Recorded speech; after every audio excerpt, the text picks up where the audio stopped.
Hi, ma'am! Hi, classmates! Sorry, we're late.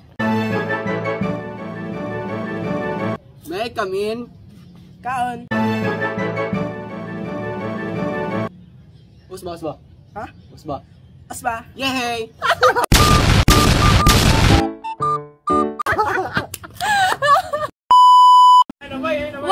What's up mga kausba? Welcome sa panibagong vlog natin na pinamagatang mga kategorya ng karapatan ayon sa batas. Ito ay patungkol sa mga batas na nagbibigay sa atin ng karapatan kagaya ng karapatang bumoto, maging malaya at iba pa.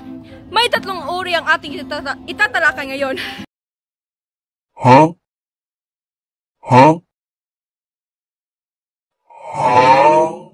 Una ay mga karapatang sibil at panlipunan. Sunod ay ang karapatang pampolitika. At ang panghuli ay karapatang pangkabuhayan. Pero tandaan, hindi lahat ay may karapatan na gawin ng isang bagay.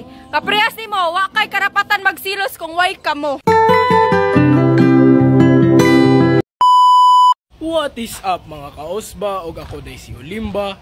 Medyo sakit nitong gingon ni Jaika pero alang kay tanyo paminawa. Ari mo paminaw nako aron na may makatunan. Ang ating tatalakayin ngayon ay tungkol sa karapatang sibil at panlipunan.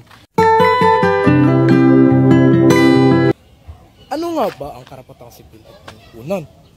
Ang karapatang sibil at panlipunan ay isang uri ng karapatan at mga kalayaan na nagbibigay proteksyon sa mga individual mula sa hindi kinakailangang kilos ng pamahalaan at nagbibigay katiyakan o kasiguraduhan sa kakayanan ng isang taong makiisa sa buhay sibil ng papolitika ng estado na walang diskriminasyon o paniniil.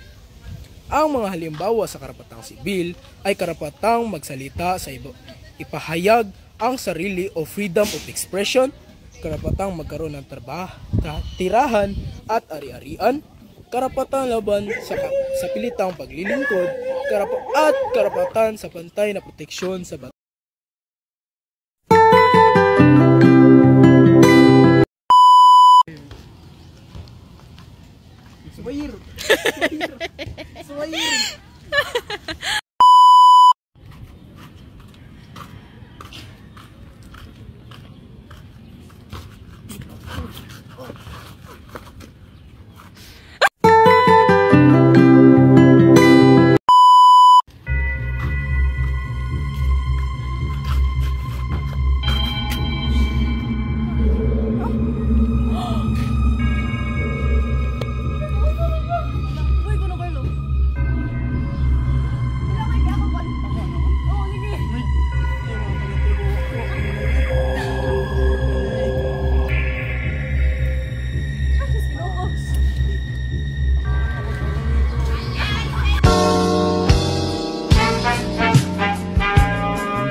What's up guys? Ako diri si Jordan Sambulot og nako diri ilang Jaika kay diri mi naghimo og vlog og diri pud mi na-practice sa map.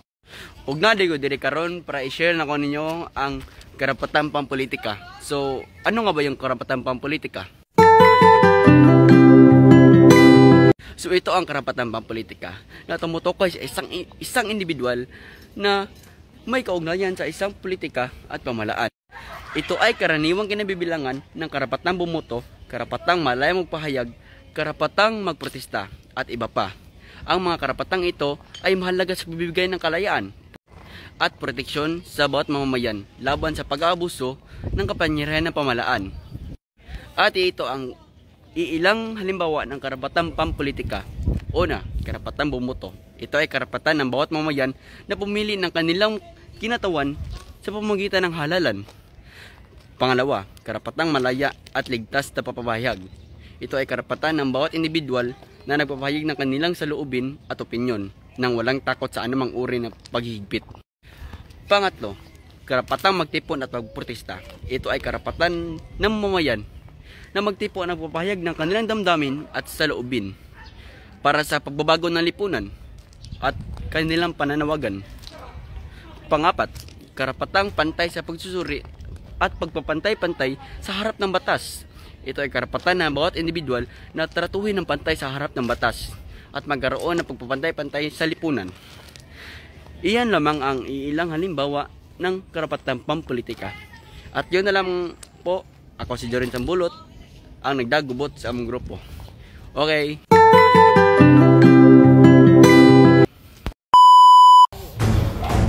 Maria, Ati Nili, Ati Maria, Yungyue, Ayo.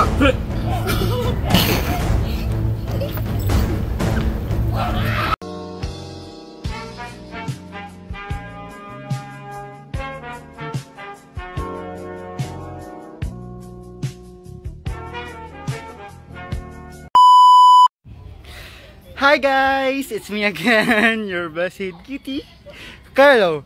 So, gaya nga ng sabi ni Jaika, huwag kang magselos kung walang kayo. So,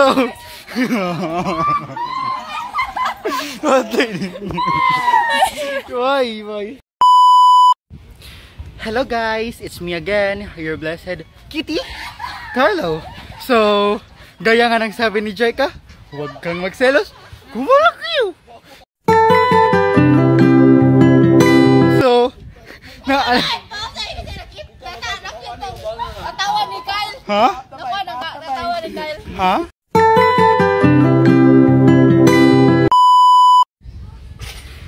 Hello guys, it's me again, your blessed kitty, Carlo.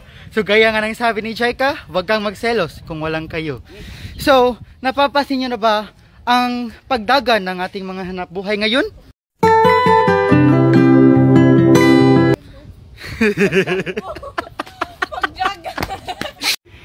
Hello mga kausba, so it's me again, Carlo. So gaya nga ng sabi ni Jaika, huwag kang magsiselos kung walang kayo. So napapansin niyo ba ang takbo ng ating hanap buhay? Ang mga manggagawa at ang mga kumpanyang na-produce sa ating komunidad. Matanong ka nga.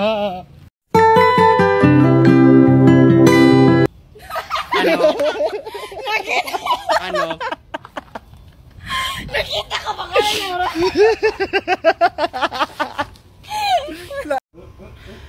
Hello guys, it's me again, Carlo. So, gaya nga ng sinabi ni Jaika, huwag kang magsiselos kung walang kayo. So, napapansin nyo ba ang takbo ng ating hanap buhay? Ang mga manggagawa at ang mga kumpanyang napoproduce nila. Ikaw, Bakit? napapansin na ba ang kaibahan sa ating hanap buhay noon at ngayon? Next question. We fall out of line, I fall anywhere with you, I'm by your side. Ay. Wag niyo na siyang pansinin guys. So, okay.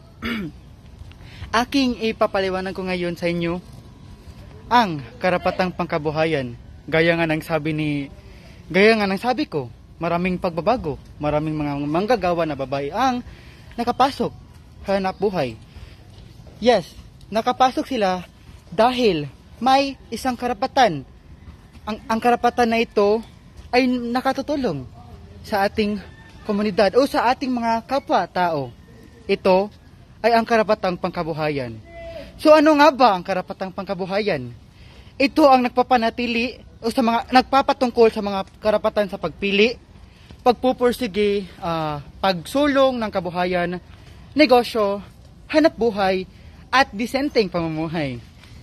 Yes, kanang dahil sa karapatang ito, marami ng oportunidad ang ating mga mamamayan. Halimbawa na nito ay ang hanap buhay na ikaw ay makakapagtrabaho.